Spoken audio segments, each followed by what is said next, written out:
monde et bienvenue dans cette vidéo des sorties littéraires d'août. J'ai essayé de me limiter un petit peu, j'avoue, mais j'ai quand même noté 19 sorties. Je suis censée être en no-buy, et je ne dis pas en presque no-buy, je suis censée être en... Allez, en presque no-buy quand même. Je suis censée être en no-buy parce que, vous le savez peut-être, je l'ai mis dans les vlogs, je suis en train de changer beaucoup de choses au niveau professionnel et ça va me coûter beaucoup d'argent. Et du coup, il va falloir faire des économies et plein de choses, et du coup, j'espère ne rien acheter. J'ai dit j'espère, parce que bon, c'est pas miraculeux non plus, tu vois. Du coup, la première sortie que j'ai notée pour ce mois d'août, parce qu'en fait la plupart des sorties rentrent dans le cadre de la rentrée littéraire, donc du coup arrivent vers le 23-24 août. Là, on a une première sortie qui est un graphique de chez Hachette, je l'ai demandé je crois, ça sort le 9 août. C'est Johanna dans tous ses états de Lara Pickle, Axel Desmoulins et Nicolas Ancion. Donc c'est chez Hachette, je vous l'ai dit. On vous dit... Je trouve que ça fait un peu Halloweenesque, hein. Voilà, ça fait un petit peu Halloween. Johanna est une sorcière chanceuse, tous ses vœux se réalisent. La preuve, elle vient de décrocher une place d'apprentie créatrice de potions dans l'école magique de ses rêves, à Londres, sa ville préférée. Franchement, moi tu me dis Londres déjà, c'est bien parti. Mais la réalité n'est pas aussi idyllique qu'elle imaginait, son travail est stressant et elle se sent très seule. Même quand Johanna finit par trouver sa place dans cette nouvelle vie, la fatigue, la tristesse et les doutes ne la quittent pas. Pourquoi ressent-elle un tel sentiment? D'où lui vient cette angoisse qu'elle ne saurait expliquer? En fait, moi, ce que j'ai senti, c'est que tu avais une jeune sorcière, avec école de magie, etc., et qu'on allait aborder probablement une thématique aussi un petit peu psychologique, parce qu'on parle de tristesse, d'angoisse, qui partent même quand elle a tout pour être heureuse, finalement. Et du coup, moi, ça m'attirait carrément. Ça m'attirait carrément. Mais du coup, voilà, moi, il me faisait bien envie. Donc, j'espère le recevoir, je vous avoue. Sortie suivante, voilà, vous voyez, on passe directement au 16 août. Celui-ci, je ne l'ai pas demandé. Je vais vous le dire tout de suite, je ne l'ai pas demandé, je suis en partenariat avec Brajlon, mais je ne l'ai pas demandé. Il s'agit de Tarot, le tome 1, donc le dernier soleil de K.D. Edwards, donc chez Brajlon. La couverture est à tomber, on va pas se mentir. On vous dit... Rune St. John, dernier descendant de la cour déchue du soleil, se voit engagé pour enquêter sur la disparition Adam, je ne sais pas, fils de Dame Justice en Nouvelle-Atlantide, la ville-île où les Atlantes se sont établis après la destruction de leur terre d'origine par les humains. On parle d'Atlantide, on parle d'Atlante, je sais qu'il va beaucoup faire parler de lui celui-ci. Accompagné de son acolyte et garde du corps Brand, il infiltre les plus hautes sphères de la noblesse néo-atlante pour interroger les proches et les associés du disparu. Très vite cependant, leur enquête va les mener sur une piste imprévue, celle d'une créature légendaire liée au secret du massacre de la cour de Rune. En cherchant Adam, Rune pourra-t-il lever le voile sur l'assassinat de sa famille et sur son passé? Ça avait l'air chouette, et en même temps, il y a ce côté, recherche de... Ouais, il y a ce côté disparition d'un fils machin qui m'intéressait pas du tout. Et je me suis dit non, laisse tomber, si tu le demandes, tu vas pas le lire tout de suite, je l'ai pas demandé. On verra, s'il a de très bons retours, je me l'achèterai et puis je le lirai quand je voudrais, quoi. Mais la couverture est belle, c'est de la fantaisie, mais ce côté, on commence par une recherche de quelqu'un, m'intéressait pas trop, je sais pas pourquoi. Et en plus, les tomes suivants sortent les mois d'après, ça par contre, oui, tout à fait. Tout à fait. Ensuite, qu'est-ce que je vous ai mis ? J'ai mis, Fabricant de larmes, partie 2 d'Erin Doom. C'est là aussi chez Hachette. Pourquoi est-ce que je vous l'ai mis alors que j'ai même pas lu le tome 1? Eh bien, sachez que sur Twitch, vous avez atteint un sub-goal. Bienvenue Kalia, merci pour ton follow. Sachez que sur Twitch, vous avez atteint un sub-goal qui dit que je dois lire de la dark romance. On s'en souvient. Et quand j'ai lu le résumé de Fabricant de larmes, je me suis dit, vas-y, en vrai, ça passe un peu dans la dark. Peut-être pas du tout, mais du coup j'ai décidé de lire la partie 1 et la partie 2. Dans la partie 1, parce que je vais quand même pas vous lire le résumé d'une partie 2, on vous dit qu'on a, Nissa, N-I-C-A, Nika, non? En gros, elle a vécu dans un orphelinat, et on a toujours raconté des histoires à la lueur des bougies. La plus célèbre est celle du fabricant de larmes, un mystérieux artisan aux yeux aussi clairs que du verre, coupable d'avoir forgé toutes les peurs et les angoisses qui habitent le cœur des hommes. Le moment est venu pour Nika, 17 ans, de laisser derrière elle les sombres histoires de son enfance. Son plus grand souhait est sur le point de se réaliser. Un couple a entamé le processus d'adoption pour lui donner la famille qu'elle a toujours rêvé d'avoir. Et pourquoi c'était dark? Pourquoi j'ai dit ça? Nika n'est pas seule dans sa nouvelle maison, avec elle, Rigel. Franchement, c'est soit Rigel, soit Rigel, soit Rigel. Un orphelin agité et mystérieux est également adopté, la dernière personne au monde que Nika voudrait comme frère adoptif. Il est intelligent, rusé, joue du piano comme un démon charmeur et est doté d'une beauté qui peut ensorceler, mais son apparence angélique cache un tempérament sombre. Ah, c'est ça. Ils sont unis par un passé commun de douleur et de privation. Leurs sentiments l'un envers l'autre ne font bientôt plus de doute, mais leur relation semble impossible. Avouez que ça fait un peu dark. En vrai. Trop de cauchemars les tourmentent, trop de larmes sont versées chaque fois qu'ils se rapprochent. Et en fait, quand tu regardes, les gens ont aimé aussi, quand tu vas sur le truc de... La fiche de ce livre, et c'est captive. Et je me dis... Déjà, en plus, c'est son frère adoptif. Déjà, tu vois. Il n'y a pas un truc... Tu vois, il n'y a pas un truc qui te sonne la clochette d'alarme, là? Moi, si. Je sais pas, on verra. Au pire, ça sera le vlog de la dark romance, mais en fait, j'en lis pas. Ça serait drôle. Avouez, ça serait marrant. Sortie suivante. Tout ce que nous n'avons jamais été d'Alice Kellen, c'est chez Hachette aussi. Pour le coup, celui-ci, je l'ai demandé et je sais très bien pourquoi. Je sais très bien pourquoi. Il sort le 16 août. On vous dit Léa ou Lee, je sais pas comment vous voulez le dire, est brisée. Elle ne peint plus, elle n'est plus que l'ombre d'elle-même depuis l'accident qui a emporté ses parents. Oui, il y a du deuil, c'était forcément pour moi. Axel est le meilleur ami de son grand frère. Lorsqu'il accepte d'héberger Léa quelques mois, il veut aider à recoller les morceaux de la jeune fille pleine de vie qu'elle a été. Mais il ne sait pas qu'elle est amoureuse de lui depuis toujours, ni que sa vie entière est sur le point de basculer. Bref, on est chez Hachette, j'attends de voir un petit peu la couverture, je la trouve splendide pour le coup, à voir comment elle donne en vrai, mais je la trouve vraiment très jolie. Et j'ai très hâte de voir si on a une vraie thématique de deuil ou si on s'axe beaucoup trop vite sur une romance qui va peut-être aller un peu trop vite, on verra bien. Dans tous les cas, je le lirai celui-ci et je vous dirai. Je veux bien faire le crash test pour une fois. Je veux bien. Sortie suivante, La tourneuse de vent d'Ariane Ghezouli. C'est chez Rajo, ça sort aussi le 16 août. On vous dit... Solveig est maladroite et rêveuse. À la maison comme à l'auberge familiale du pays du Nord, elle cumule les bourdes. Mais quand sa sœur Sigrid est changée en poule, c'est à ce moment-là que j'ai eu envie de le lire, par le mage du bout du monde, Solveig décide de la délivrer du maléfice. Elle part en quête d'un mage qui saura les aider. Dans la forêt du centre du monde, elle découvre que l'index de sa main droite est couvert d'or. Que se passe-t-il? J'ai pas envie de savoir plus. Parce que Rajo, des fois, ils en disent trop. Ça sert à rien, je pense. Je pense que ça sert à rien et qu'il faut le prendre comme ça. Elle a sa sœur qui est changée en poule, elle veut rompre le maléfice et son index est couvert d'or ou je sais pas quoi. Pas besoin de plus. Pas besoin de plus. Franchement, il me fait bien envie. Par contre, la couverture me faisait un peu trop penser au style de couverture de Blackwater et du coup, quand je l'ai vu, j'étais en mode... tu vois, pas méga envie. La poule aux œufs d'or. Et peut-être que t'as compris le résumé maintenant. Peut-être. Sortie suivante, la 6ème, je vous rappelle qu'il y en a 19. Méduse de Martine Desjardins chez La Talente. Alors je vous avoue que cette couverture me dégoûte profondément, pourtant je suis passée en ophtalmo, mais quand ça touche les yeux comme ça, je trouve ça dégueulasse. Mais bon, on vous dit, en tout cas l'éditeur vous dit, on la surnomme Méduse depuis si longtemps qu'elle en a oublié son véritable prénom. Elle marche tête baissée, le visage caché derrière ses cheveux pour épargner aux autres la vue de ses difformités. Elle-même n'a jamais osé se regarder dans un miroir. Placée dans un institut pour jeunes filles à la merci d'adultes peu scrupuleux, Méduse n'a de cesse d'accéder à la bibliothèque des lieux, seul moyen pour elle de s'ouvrir à la connaissance du monde.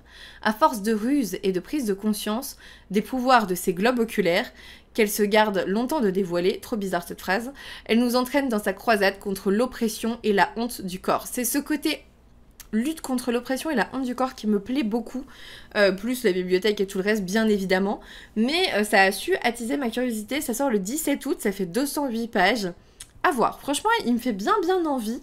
Quand je suis tombée dessus, il y a un truc qui attire, hein. Il y a un truc qui attire. Sortie suivante, on arrive au cœur de la rentrée littéraire là pour le coup, enfin au début, hein.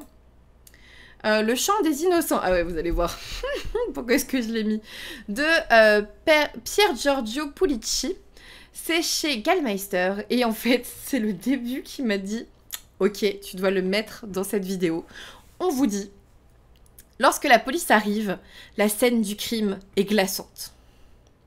85 coups de couteau et une gamine de 13 ans. Mais ce n'est pas la victime, c'est la meurtrière. Et moi, je suis restée sur ça, j'ai fait « C'est trop bien, ça a l'air trop bien, c'est un verre sanglant comme il faut. » Elle est restée là, le poignard encore levé, un sourire diabolique aux lèvres. Vous voyez pourquoi j'ai voulu le mettre et pourquoi je le garde en tête. Mais bon, c'est Gallmeister, ça va être un grand roman, donc il va être cher, c'est sûr. Et ouais, 23,80 € pour 336 pages. Bon, on a dit qu'on devait économiser, donc on va pas y aller, mais je le garderai en tête pour quand il sera en poche. Hein. Et puis en plus, il y a d'autres. On vous dit qu'après, il y a d'autres crimes violents commis par des jeunes collégiens. C'est pas juste elle, tu vois. Et du coup, ça peut être cool. Suivant. J'ai mis Black Cloud de Vincent Villeminot qui sortira le 17 août chez Pocket Jeunesse. Pourquoi je l'ai mis? Parce que c'est Vincent Villeminot, j'aime beaucoup cet auteur. J'avais bien aimé certains de ses romans précédents, il y en a d'autres que j'ai un peu moins aimés, mais globalement j'aime bien le découvrir. On vous dit que à l'écart de la ville, dans la campagne, vivent 3 enfants avec leur père, dans un domaine nommé le Royaume. Un matin, le jour ne se lève pas. Mais ce n'est pas la nuit qui s'est abattue, un inquiétant nuage, lourd, oppressant et froid, a recouvert le ciel. L'obscurité est quasi totale. Les habitants de la maison, 3 enfants âgés de 7, 12 et 15 ans et leur père, ne comprennent pas ce qui se passe. Je trouve ça trop bien. Alors, on est encore sur cette thématique post-apo, avec Vincent Villeminot, je crois qu'il aime bien écrire sur le sujet. Mais... je sais pas, ça me donnait envie. C'est pour 12 ans et plus, je crois. Hein. C'est du jeunesse, celui-ci, par contre, faites gaffe. Mais ouais, ça me donnait bien envie. Ensuite, on arrive au 23 août, un grand jour de sortie. Là, pour le coup, j'ai sélectionné un jeunesse. C'est La maison sous la maison d'Émilie Chazeran, ou Chazeran, je sais pas comment on dit, chez Sarbacane. J'adore la couverture, elle est trop belle. Il y a un côté onirique qui a l'air vachement chouette. On vous dit... une histoire fantastique contée dans une langue d'une tendresse croustillante. Alors, Albertine, 11 ans, est plutôt transparente et fragile, contrairement au reste de sa famille, qui déborde de couleurs et de fantaisie. La dernière fantaisie en date, cette maison étrange dans laquelle sa mère a décidé d'emménager. Une maison de contes pour enfants, fourmillante de mystères de la cave au grenier, et dans la cave, justement, dans la cave, il y a une porte que seule Albertine a trouvée, une porte qui mène au sous-monde et ses habitants. Je trouve que ça a l'air trop chouette. Salut Coupama, merci pour ton follow. Ça a l'air très très chouette, ça a l'air très jeunesse, bien sûr, c'est Sarbacane, mais ça peut être sympathique. Ça peut être sympathique. En plus, il va y avoir des illustrations, on vous le montre sur le site de Sarbacane. Est-ce que je vais me laisser tenter? Probablement. Probablement. On va pas se le cacher. On va pas se le cacher. Émilie Chazeran, elle avait fait Annie au milieu, qui m'avait aussi beaucoup intéressée. Et son premier que j'avais beaucoup vu, c'était, vous savez, le Falalalala, là, le livre de Noël avec la thématique... j'ai peur de dire des bêtises. Avec... oui, les Tannenbaum. Chez les Tannenbaum, on est petit. Ça avait l'air chouette. Ensuite, sortie suivante, toujours le 23 août, on vous dit, je vous présente A Wilderness of Stars, donc le voyage de la dernière Astrodome de Shi Hansho, chez Rajo. Shi Hansho avait écrit, attends, le titre va revenir, Winterwood et The Wicked Deep. Foufou, c'est revenu. Dans ce roman, on vous dit toutes les nuits, Vega observe le ciel, récite le nom des constellations et effectue des calculs. Un soir, 2 nouvelles étoiles se lèvent à l'horizon. C'est le signe que la jeune femme attendait, le moment pour elle de quitter sa vallée et de se confronter au monde et à ses habitants. Un monde dangereux qui s'enrage et se meurt à petit feu. Vega n'a aucun droit à l'erreur. Personne ne doit découvrir qui elle est car ses savoirs et ses secrets sont trop précieux. Bravant les dangers, la dernière astronome prend donc la route. Avant que les étoiles jumelles ne disparaissent du ciel, elle doit trouver l'architecte. Ça a l'air trop bien. Ensuite, Psychopompe, je l'ai déjà, je peux vous le montrer. Psychopompe d'Amélie Nothomb, que je vais enfin pouvoir lire, parce qu'en fait je voulais pas le lire trop tôt, je l'ai reçu fin juin, je crois. Je l'ai reçu fin juin et en même temps, si tu le lis en juillet pour en parler fin août, je m'en souviendrai plus, hein, à un moment donné, pas assez bien en tout cas pour vous en parler. Et puis ça se lit en un après-midi, hein, les romans d'Amélie Nothomb. Donc je l'ai gardé pour mes vacances. Donc là, première semaine de... Alors deuxième semaine d'août, pas cette semaine mais la semaine d'après, je lis Psychopompe, c'est sûr. Et tout ce que j'en sais, c'est écrire, c'est voler. J'ai vu la présentation d'Amélie lors de la rentrée littéraire Albin Michel. Ça me disait bien, mais j'en ai tout oublié et j'en suis ravie, comme ça je vais pouvoir le découvrir. Ensuite, j'ai aussi mis Illuminatine parce que je l'ai, de Simon Bentolila aux éditions Albin Michel. Ici, on est dans un roman qui va parler... Alors, je me souviens dans sa présentation, il parlait de persécution de... Comment on peut dire ça? De complot à la fois individuel, les gens, ils parlaient même des schizophrènes avec vécu persécutif, etc. Mais aussi du complot à grande échelle, avec toute cette grosse théorie du complot, sans être malade ou quoi que ce soit, tu peux avoir une adhésion à ça. Et son discours m'a beaucoup plu. Il nous dit: l'illuminatine produit la sensation de jouir tout à coup d'une vigilance à laquelle aucune intrigue ne résiste. De ce que je comprends, De ce que je comprends, on va parler d'illuminatine, une drogue puissante qui a la particularité de faire saillir dans l'esprit du consommateur la vérité cachée. Le complot, tu vois, parfois, la vérité cachée, on nous cache la vérité, c'est un peu théorie du complot, tout ça. Jusqu'à renverser tous les narratifs sur lesquels repose la société. Une véritable arme de guerre pour un groupe de survivalistes reclus dans un bunker au fin fond d'une forêt. Ça a l'air super intéressant. Ça a l'air super intéressant, j'ai trop hâte. Pareil, je vais le lire là pendant mes vacances, je me le suis gardé. Vous en saurez plus bientôt dans un prochain vlog, peut-être pas le prochain ni celui... Enfin voilà, un vlog en août, on parlera en rentrée littéraire, c'est sûr. C'est sûr. Alors, sortie suivante. J'ai mis Ces promesses maudites de Lexi Ryan chez De Saxus. C'est le tome 1, pour l'instant il y a 2 livres je crois en anglais. On vous dit: un cœur est une chose dangereuse à voler. Déjà la couverture elle est trop cool. Mais en plus, la phrase d'accroche est trop cool aussi. Et dans Les gens aiment aussi, c'est le pont des tempêtes. Comment te dire? Comment te dire? Brie est une voleuse extrêmement douée qui déteste plus que tout au monde les faillés. Lorsque sa sœur Jas est vendue au cruel roi de la cour de la lune, elle n'a malheureusement d'autre choix que de se rendre dans le royaume de Féry. Pour sauver la jeune fille, Brie passe un accord avec le roi et accepte de voler pour lui 3 puissantes reliques magiques à la cour du soleil, mais encore faut-il pouvoir les trouver. Il y a encore 2 paragraphes derrière, je trouve qu'on en sait bien assez. Il y a des faillés, on est avec une jeune fille humaine qui va essayer de sauver sa sœur finalement, et qui va partir dans une quête, ça a l'air trop bien. Ça a l'air trop bien. Ensuite, je crois qu'il y a que il y a 3 De Saxus dans cette vidéo. Ariane de Jennifer Saint, donc là c'est dans leur collection Sabran.